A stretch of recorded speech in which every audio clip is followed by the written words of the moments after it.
qu'on voulait, c'était marquer un peu l'opinion publique. Parce que le problème, c'est que les Bretons, ils dorment, on dort. On a un peuple qui dort, et une fois tous les 50 ans, on se réveille. C'est comme ça. Bon, alors l'idée, c'est de montrer qu'on n'est pas content parce qu'on ne fait pas attention, mais tout glisse.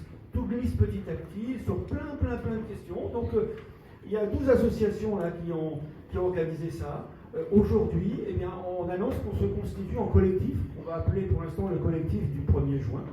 Et voilà. Et le but du jeu, eh ben, c'est d'intervenir, montrer que le peuple est là aussi. Et on est capable de... voilà, on va lancer un appel au peuple, c'est-à-dire, faites-nous remonter vos difficultés d'adressage. Voilà. Nous, on va prendre ça, on va remplir un Daulemzu, un tableau noir, sur lequel on travaille déjà et qui comprend une liste de villages, de communes et de villages.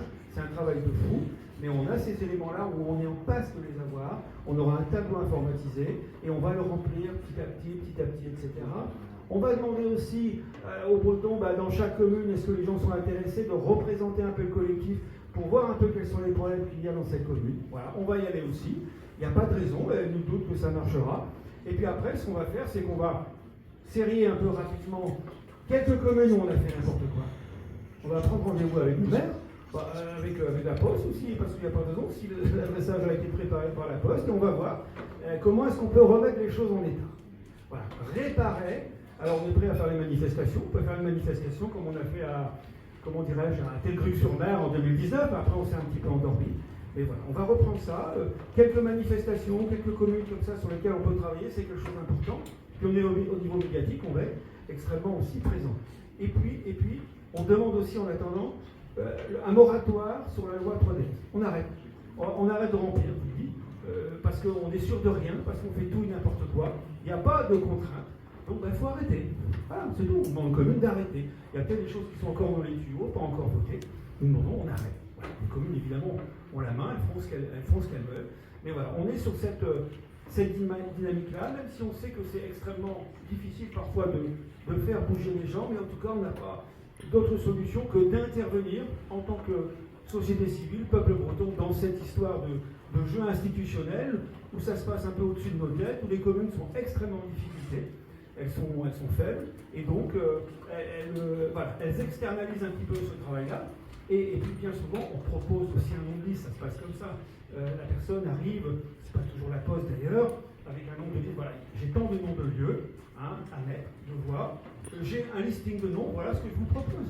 Voilà, ou alors le listing vient du haut, mais c'est pareil. Et donc c'est un rouleau compresseur qui s'abat. Voilà, donc nous on considère que, et puis voilà, le sens de la saisine de l'UNESCO c'était ça, c'est de dire que notre langue c'est pas une sous-langue, c'est pas une langue de bouseux.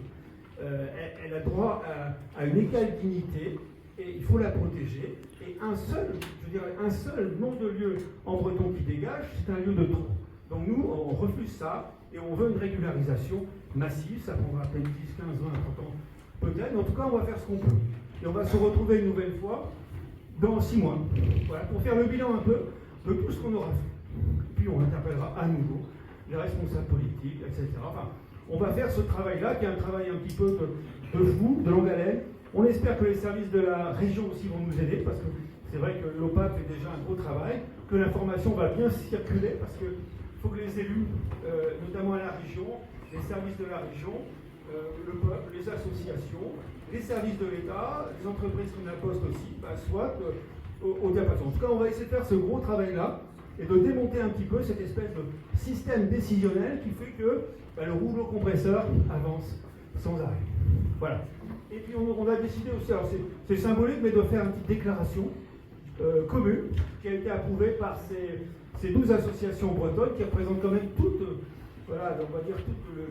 le mouvement culturel breton, parce que Quévre-Bresse notamment représente toutes les grandes fédérations bretonnes, on le sait.